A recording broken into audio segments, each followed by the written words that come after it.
Hey everybody, this is Chef Nick joining you from my house for Michigan Dining, and today just want to go over a quick recipe for a cilantro lime cauliflower rice with you.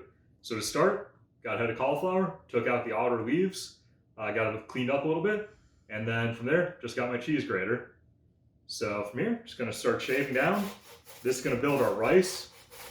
You just want to take this down, go all the way. You got a little bit of a core in the cauliflower that you can kind of go around, kind of twist it, get all of the florets there, a little bit of the stems.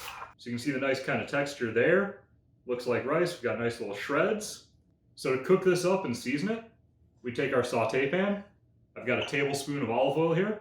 Add it to your pan, make it shimmer. From there, toss in your cauliflower, get that going. To season, toss in a little cumin, a couple grinds of fresh black pepper, give it a squeeze of lime, a little bit of salt, and we're just going to saute this over medium-high heat.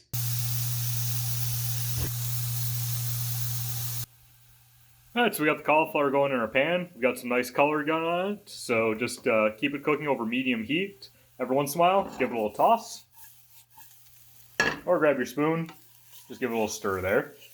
And then from here, we're going to go to the garnish. Alright, so to finish up our cauliflower rice here, we just have a little bunch of cilantro. Want to chop some of this up.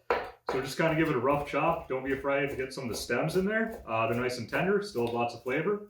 So we'll get some of those going. Just chop those up. And then from there, toss it in.